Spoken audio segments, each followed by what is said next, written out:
89 থেকে 96 মাত্র 7 রানের ব্যবধানে ভারত যখন টানা 4টা উইকেট হারিয়েছে, তখন কি কেউ ভাবতে পেরেছিল ভারত এই ম্যাচটা জিতবে?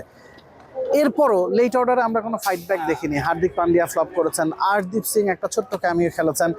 119 রানে প্যাকেট হয়ে গিয়েছিল টিম ইন্ডিয়া। হ্যাঁ, নিউ ইয়র্কে খেলা, যেখানে পাকিস্তান টস জিতেছে, যেখানে টসটা খুব ভাইটাল, যেখানে সকালে বৃষ্টির কারণে বারবার আসলে খেলা বন্ধ হয়েছে। অনেকেই হয়তো তখন ভেবেছিলেন যে উইকেটটা পুরোপুরি পেসারদের সহায়তা করছে। পাকিস্তানের বোলিং কার্ডটা সেই কথাই কিন্তু বলছে। কোনো স্পিনার উইকেট পাননি, শাদাব খানকে ব্যবহার করা হয়নি। ইমাদ ওয়াসিম, ইফতিকার আহমেদরা মিলিয়ে মাত্র 4টা ওভার করেছেন। 4জন পেসার পাকিস্তানের, সবাই মিলে 4জন মিলে 9টা উইকেট পেয়েছেন এবং কেউই 30 রান দেয়নি। হায়েস্ট খরচ করেছেন 29 রান এবং সবাই 20-এর ঘরে রান দিয়েছেন। 120 রান যখন পাকিস্তানকে চেস করতে হবে, তখন কিন্তু বৃষ্টি পুরোপুরি চলে গিয়েছিল, তখন কিন্তু উইকেটটা অনেকাংশে ফ্ল্যাট হয়ে গিয়েছিল। তারপরে পাকিস্তান পারলো না কেন? ইন্টেন্টের অভাব। নিশ্চিতভাবেই পাকিস্তান পাওয়ার প্লেটা কাজে লাগানোর চেষ্টা করেনি, সেই ধরনের ইন্টেন্ট তারা শো করেনি। নগদে 500 টাকা বা তার বেশি পেমেন্টে পেতে পারেন ঢাকায় জমিসহ 20 কোটি টাকার পুরস্কার।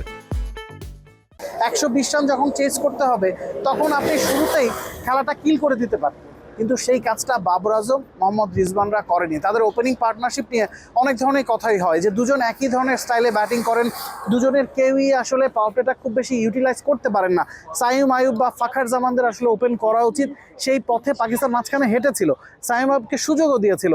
তারপরও এই ম্যাচে আমরা কিন্তু দেখলাম ওসমান খান 3-এ ব্যাটিং করলেন, ফাখার জামান 4-এ ব্যাটিং করলেন, রিজওয়ান 31 রান করেছেন 44 বল মোকাবেলা করে, তার স্ট্রাইক রেটটা কত 70-এর ঘরে। বাবর আজম, ফাখার জামান, ইমাদ ওয়াসিম কিংবা ওসমান খান 4জনই 2 থেকে 5-এর মধ্যে ব্যাটিং করলেন, 4জনই 10-এর উপরে রান করলেন, কেউ 20-এর কোটা ছাড়াতে পারেননি। 4জনই উইকেটে সেট হয়েছেন, 4জনই উইকেটে সেট হয়ে বল নষ্ট করে আউট হয়ে গেছেন। সবাই আসলে পরের ব্যাটসম্যানের উপর নির্ভরশীল হয়ে গেছিলেন। ওই জায়গাটাতে কিন্তু পাকিস্তান ম্যাচ থেকে ছিটকে গেছে। যখন 3 ওভারে 30 রান দরকার, আপনি যে কোনো টি20 ম্যাচ, আপনার হাতে যখন উইকেট আছে, ইন্ডিয়া কিন্তু অল আউট হয়েছে, 119 রানে তারা অল আউট হয়েছে, পাকিস্তান কিন্তু অল আউট হয়নি, 7টা উইকেট তাদের কাছে। তার মানে উইকেট পাকিস্তানের কাছে ছিল, তবে যে ধরনের ইন্টেন্ট দেখানো দরকার ছিল সেটা পাকিস্তান দেখাতে পারেনি। 3 ওভারে যখন 30 রান দরকার, বুমরার ওভার বাকি আছে, তখন আপনি কি পাকিস্তানকে এগিয়ে রাখবেন নাকি ইন্ডিয়াকে এগিয়ে রাখবেন? এই ধরনের পিচে আপনাকে ইন্ডিয়াকে এগিয়ে রাখতে হবে। ইন্ডিয়া বিলিভ করেছে, হ্যাঁ 119 রান এই মাঠে ডিফেন্ড করা সম্ভব। রোহিত শর্মা তার প্লেয়ারদের মতো ওই বিলিফটা এনে দিয়েছেন। পুরো ম্যাচ জুড়ে সেকেন্ড ইনিংসের সময় ওই জিনিসটা কিন্তু একেবারে ফুটে বেরিয়েছে এবং পাকিস্তানিরা তাদের ইন্টেন্টটা মোটেও দেখাতে পারেনি। আগের ম্যাচটা তারা হেরেছে, এই ম্যাচটাতে তাদের জিততেই হতো, ডু অর ডাই ম্যাচ ছিল। আপনি প্রতিপক্ষকে 119 রানে অল আউট করলেন, আর্চ রাইভালদের 119 রানে অল আউট করে আপনি সেই রানটা চেস করতে পারলেন না, 6 রানে ম্যাচটা হারলেন।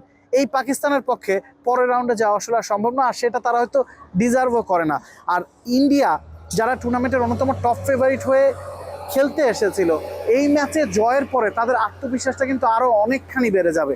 নিশ্চিতভাবেই ওই ট্রফির দিকে চোখ রেখেই তারা সবসময় আসে।